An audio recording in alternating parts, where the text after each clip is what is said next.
Good day everyone, I am Angel Grace Botog from BSHM 3C and now I will be discussing the chapter 12 about the laws related to tourism investments and finance.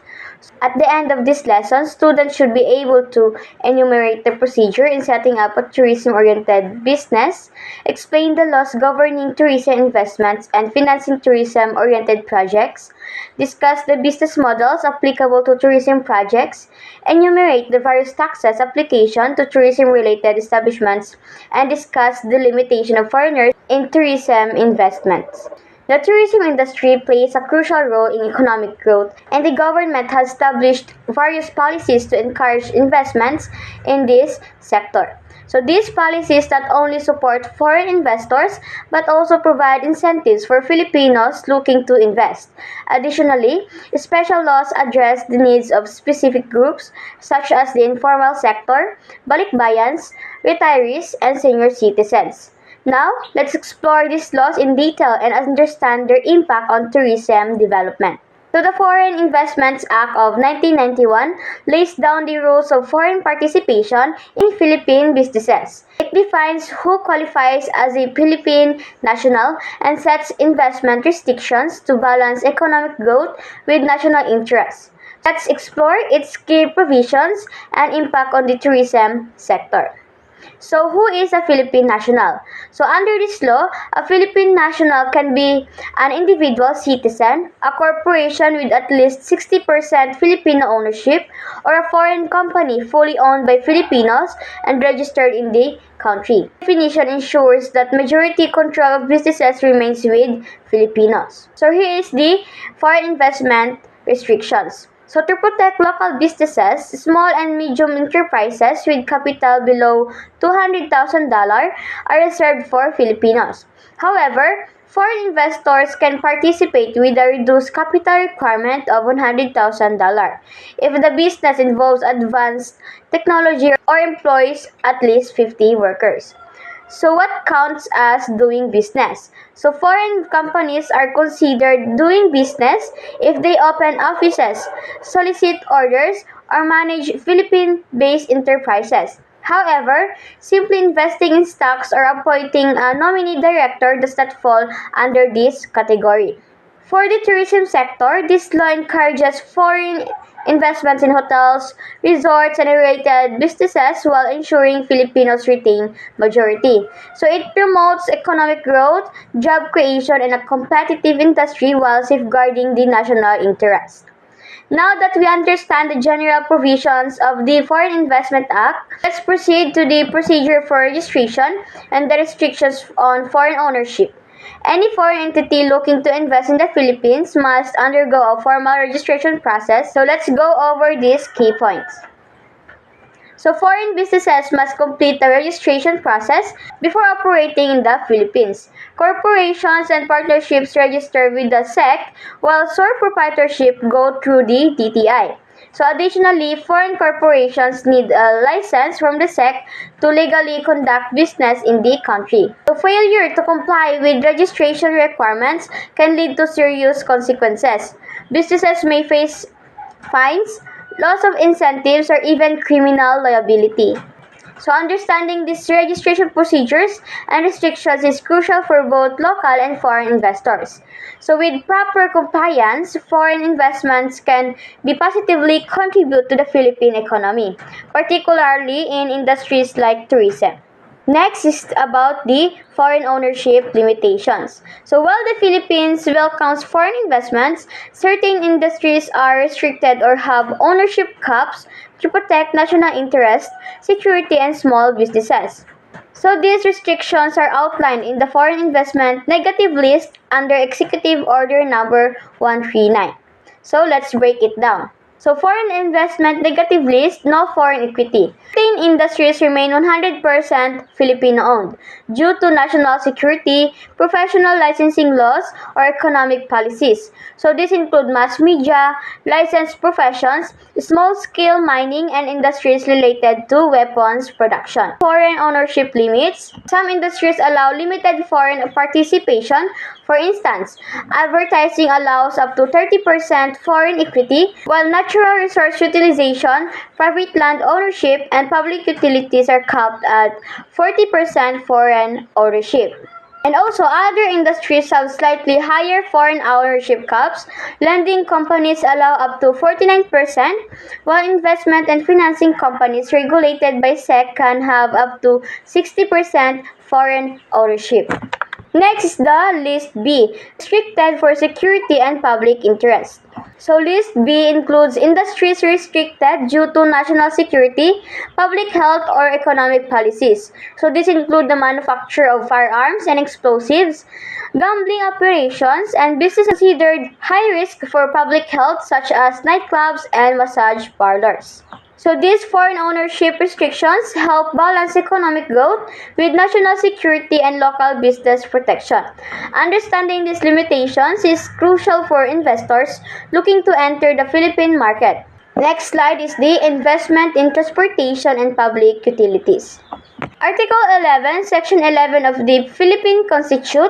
Transportation and public utilities are primarily reserved for Filipino citizens. So foreign investors can only own up to 40% of the public utilities capital. So the executive and managing officers must be 100% Filipino citizens, ensuring full control over the operations. Additionally, these franchises are subject to modification or revocation by Congress for the common good. Here is the impact of foreign ownership restrictions. These regulations aim to protect national interests by ensuring that critical infrastructure and services are managed by Filipinos. While foreign investors can contribute to capital, their involvement in decision-making and executive roles is restricted. Next, the investment in travel agencies and tour operators. According to the law, foreign participation in travel agencies and tour operators is limited to 40%. If you plan to start an air transport business as a sole proprietor, you cannot due to the constitutional restrictions. However, you can form a partnership or a corporation under Philippine law provided at least 60% of the capital is Filipino-owned and the majority of the board of directors are Filipino. Additionally, travel agencies and tour operators are classified as preferred activities under the Investment Priorities Plan or IPP, and registration requires Board of Investments approval. Eligibility for registration. To qualify for registration under the Investment Priorities Plan, a travel agency or tour operator must meet the ownership and governance criteria, ensuring Filipino majority control. So the applicant must also propose an activity listed in the IPP and demonstrate capability for national economic contribution. Next is the investment in hotels, resorts, and other accommodation establishments. Tourism accommodation businesses like hotels and resorts are classified as preferred activities under the Investment Priorities Plan.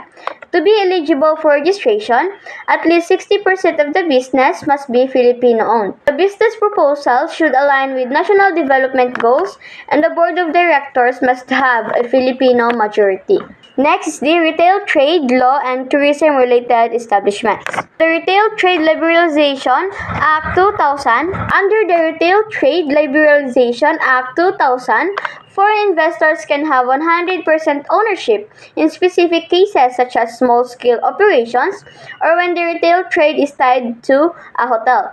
These exemptions promote foreign participation while maintaining certain limitations for larger businesses. Next is the tourism projects under the Build, Operate, and Transform program. The Republic Act No. 6987. The BOT law facilitates private sector involvement in tourism infrastructure, providing various contractual arrangements like build, operate, and transfer and build, own, and operate schemes. So these enable investors to construct, operate, and transfer tourism-related facilities, fostering national development. Under the BOT law, Filipino and foreign investors can jointly undertake tourism infrastructure projects, provided the project complies with the nationality requirements. So these include priority tourism infrastructure such as airports, ports, and highways, ensuring that Filipino labor is utilized during constructions. Investment incentives under the BOT law. Investment projects under the BOT law that meet the necessary criteria can avail of government support such as cost sharing for larger projects exceeding 1 billion pesos. Registration with the Board of Investments is required to access incentives under the Omnibus Investment Code. Government support and incentives under the BOT law. So the BOT law enables significant government support through various financial and operational incentives, such as cost sharing, credit enhancement, and direct government equity. So these mechanisms help reduce financial risk for investors and ensure project completion. Additionally, local government units can provide additional tax incentives, creating a favorable environment for tourism development projects. Let's proceed to the applicable negotiable instruments and documents of title in tourism investment. So in tourism financing and investment, various negotiable instruments and documents of title play a significant role in facilitating transactions, ensuring security, and providing a means of raising capital. So these financial instruments are governed by specific laws that provide clarity on their use and enforcement. So among the most relevant laws are as follows. First is the Act number 2031 or the Negotiable Instruments Law. So this law governs negotiable instruments in the Philippines, defining what constitutes a negotiable instrument and the rights and obligations of the parties involved. Next is the Presidential Decree number 115. So this decree regulates trust receipt transactions commonly used in the importation of goods, including those relevant to tourism infrastructure development.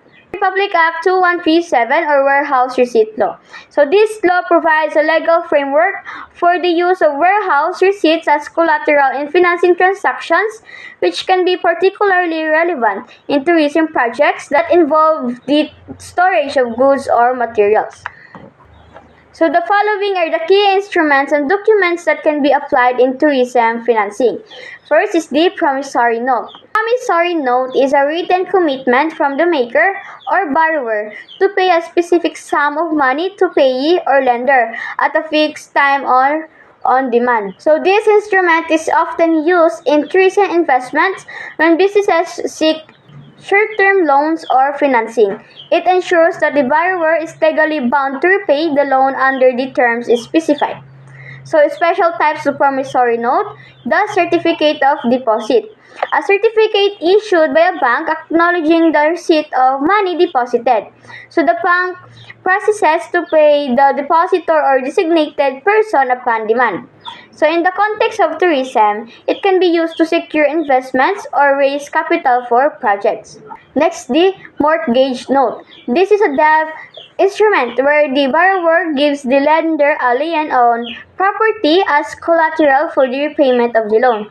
It is common in real estate investments such as hotels or resorts in the tourism industry. So if the loan is not repaid, the lender has the right to foreclose on the property. Second is the Bill of Exchange. A Bill of Exchange is a conditional written order from one party to another, directing the recipient to pay a specified sum either on demand or at a future date. Bills of exchange are often used in international trade, making them relevant in tourism investments involving cross-border transactions. So here is the type of bills of exchange. First is the draft, a type of bill of exchange drawn by a bank and issued at the request of a buyer who purchases and pays for goods. So this is commonly used in large tourism-related investments that involve purchasing goods or services from international suppliers.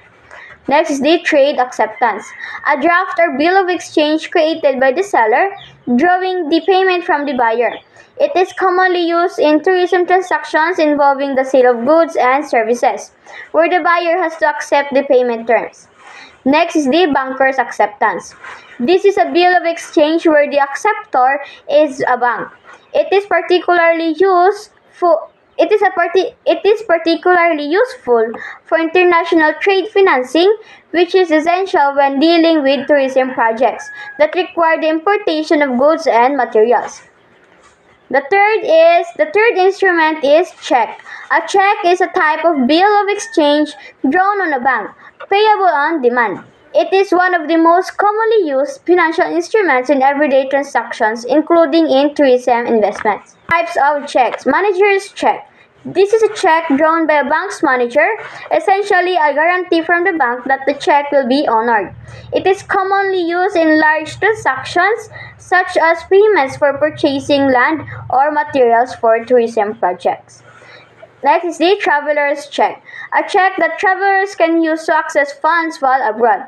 The check must be countersigned upon issuance and again when used, ensuring the safety of the funds. So for tourism businesses, these checks are often accepted as a secure method of payment. Next type is certified check. This check is certified by the issuing bank, guaranteeing that the funds are available to cover the check. It is used when the payee wants assurance that the check will clear, which is essential in large tourism-related transactions like property purchases or development funding. Next, cross-check. A check with two parallel lines drawn on the top left corner. It restricts the payment to a specific bank or financial institution. So for tourism companies engaging in large-scale development or construction projects, using cross-check ensures secure transactions through a particular financial institution. In the tourism industry, the ability to raise funds through various financial instruments is vital for the growth and development of projects.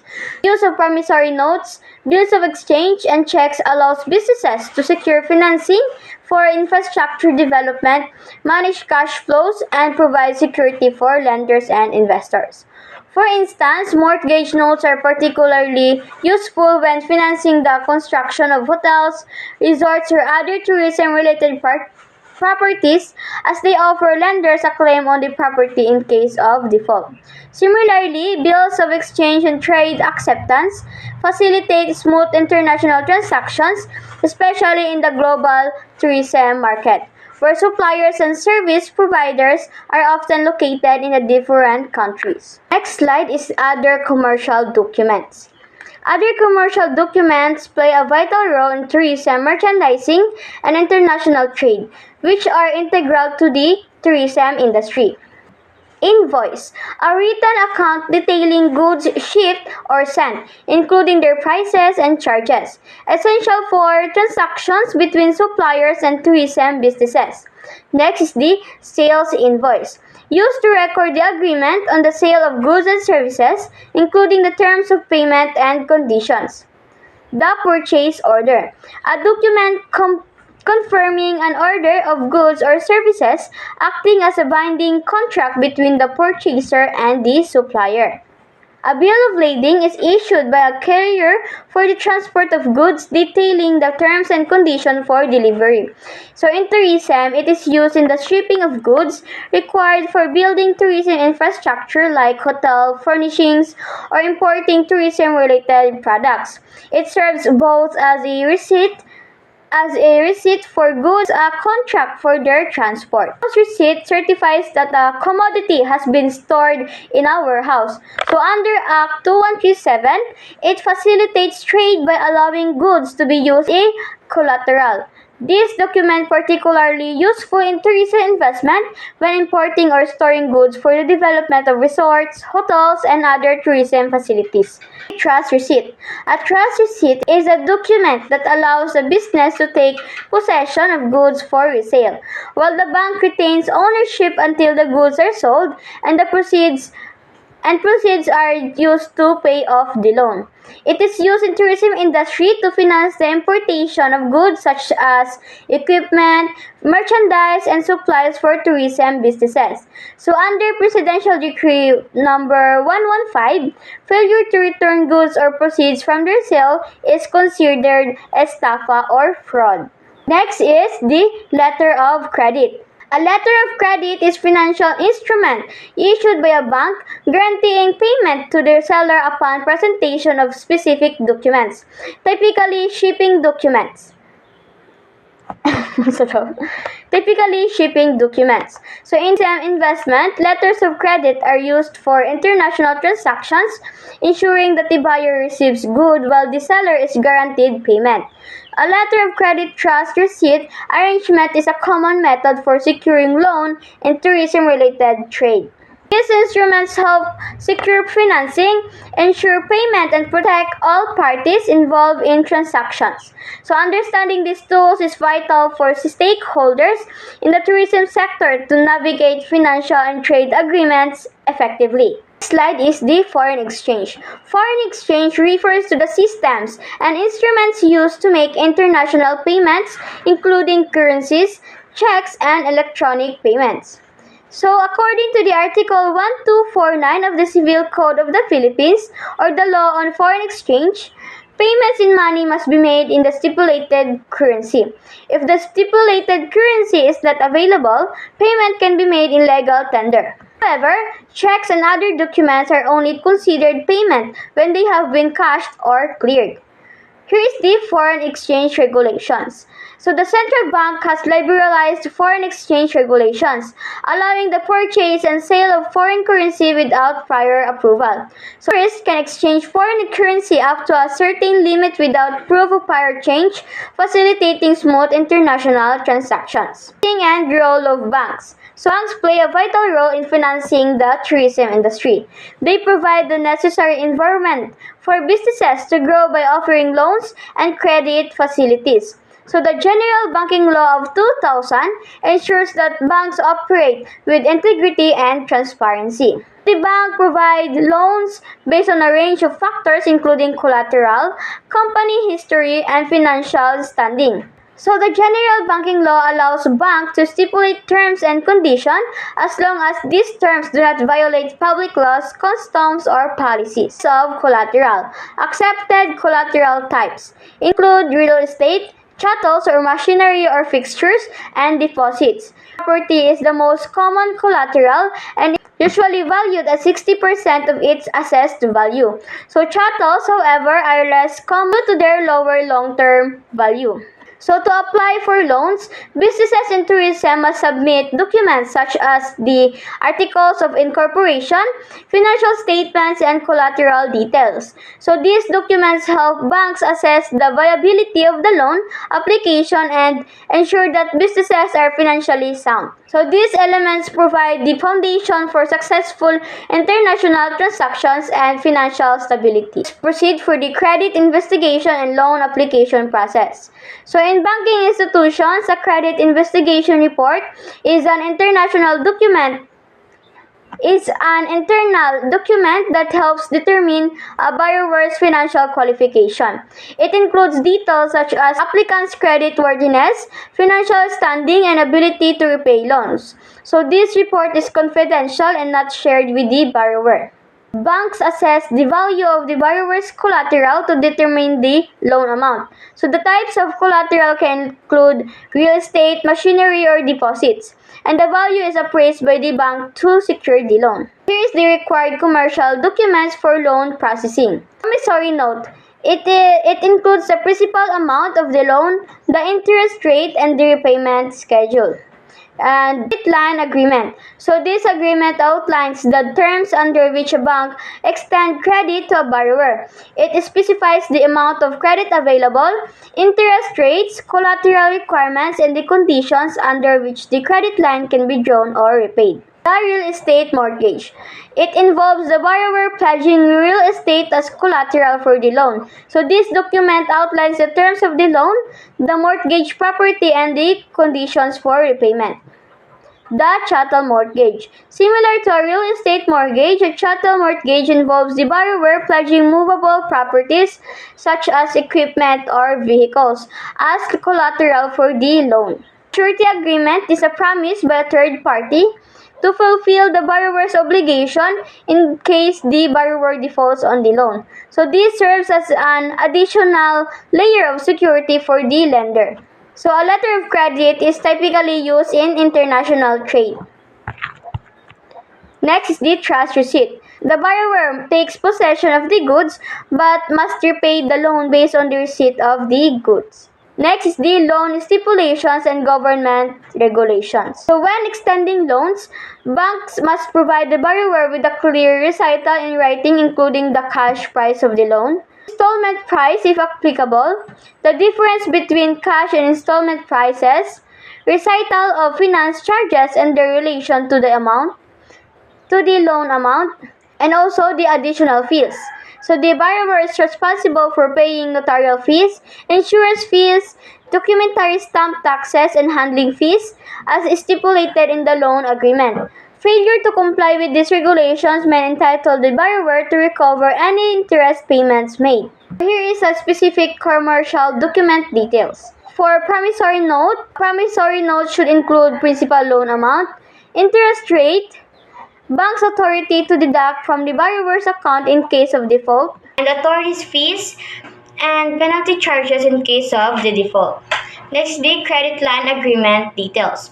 A credit line agreement typically includes terms of the credit extension, collateral requirements like the bank deposits, real property or chattels, authority for the bank to sell collateral in case of non-payment, solidary liability of subsidiaries and affiliates of the buyer. And for the real estate mortgage details, the agreement must include the principal loan amount, a description of the mortgage real estate, and a clause binding successors of the borrower to the mortgage. Here is an additional stipulation in real estate mortgage. Voluntary undertaking. The borrower voluntarily agrees to pledge real property as security for the loan repayment. Payment for expenses. The borrower is responsible for all costs associated with the mortgage, documentary stamp tax, cancellation fees, notarial fees, and tax related to the property. Also, the maintenance of the property. The borrower agrees to bear the cost of repairs and improvements to the mortgage property while it is in their possession. Also, for the insolvency and appointment of receiver. In the event of borrower insolvency, the bank is automatically appointed as receiver to manage the mortgage property. And for the breach of conditions in bank's authorities, if the borrower breaches any conditions of the mortgage, the bank is automatically appointed as attorney in fact to manage and control the mortgage property. For the authority to debit borrower's account, the borrower authorizes the bank to debit their account for any unpaid notes at maturity. Penalties and expenses. In case of foreclosure, the borrower is liable for penalty, interest, attorney's fees, and other related expenses. And prohibition for encumbrances. The borrower cannot encumber, lease, or mortgage the property without the written consent of the bank. And for the interest rate changes, the bank may adjust interest rates and charges with prior notice to the borrower. Also for the waiver of rights. Waiver of rights. The borrower waives their certain rights under Article 13 of Rule 39 of the Rules of Court. Clean title clause. The borrower affirms that the mortgage property is free from prior liens or encumbrances. Lastly is the signature requirement. The contract must be signed by both parties and their respective witnesses, with the property being notarized and recorded in the Registry of Deeds. Next is the credit cards and the law. So, access device under Section 3. An access device is any item or information such as a card, account number, PIN, or code that allows a person to access money, goods, services, or initiate a transfer of funds from an account. It could include digital or physical cards used for various transactions. So, credit card is a tool that allows individuals to make purchases or obtain services on credit. It can be used at different merchants or institutions, with the repayment typically due in installments or within a specific period. Open-end credit plan. This is a type of credit agreement where the borrower is allowed to make purchases or borrow money repeatedly, with the option to pay off the balance over time. Interest is often charged on the unpaid balance. So to elaborate more, what is a credit card? A credit card is a wallet-sized device that gives the holder the ability to make purchases on credit. This credit is typically extended by banks or financial institutions and can be used for various goods and services including meals, lodging, and merchandise. Here is the purpose of the Access Devices Regulation Act RA 8484. The law aims to ensure fairness in credit card transactions by regulating how credit cards and other access devices are issued and used, protecting consumers from hidden fees, unfair practices, and anticipated liabilities. Here is the key provisions of RA 8484. Disclosure requirements for credit card issuers. Annual percentage rate or APR. This law requires credit card issuers to disclose the annual percentage rate, which represents the cost of borrowing on the card. This helps consumers understand how much interest they will pay on their outstanding balances. So, credit card companies must also disclose any annual or additional fees that may apply, such as membership fees, transaction fees, or penalty. This ensures full transparency about the financial costs using the card. This is under the Section 4 RA 8484. Additional consumer protection under RA 8484. Exemptions for issuers. Some credit card issuers may be exempt for certain disclosure rules if they do not charge annual, periodic, or membership fees, or if they do not charge for solicitation calls. This is intended to reduce unnecessary fees for the consumer. So consumers are not required to pay any fees unless they choose to accept and use the credit card. This provision ensures that consumers are not trapped into paying something they did not intentionally accept. Issuers must clearly communicate that the consumer can reject the card and avoid fees if they do not activate it. This is the Barangay Micro Business Enterprise Law. The BMBE Act of 2002, Republic Act 9178, is aimed at fostering local economic development by encouraging the formation of small enterprises within barangays. It focuses on the informal sector and supports their integration into the formal economy through the following. These are small businesses with total assets of not more than 3 million pesos. It involved in production, manufacturing, trading, and services, excluding the value of land. So for the registration process, entrepreneurs must register their business with the municipal or city treasurer. The process is straightforward with BMBE Form 01 submitted for evaluation. Once registered, the BMBE receives a certificate of accreditation valid for 2 years with the option to renew. Incentives for BMBEs. BMBEs are exempt from income tax on their operations. Local taxes, fees, and charges may be reduced or waived by LGUs. So these businesses are also exempt from the minimum wage laws, though employees must still receive regular benefits such as Social Security and healthcare. So this law serves as a catalyst for empowering small businesses at the grassroots level, providing them with the support needed to grow and integrate into the broader economy, fostering local businesses, international trade, and employment opportunities across the country. So that's all for the chapter 12. Thank you.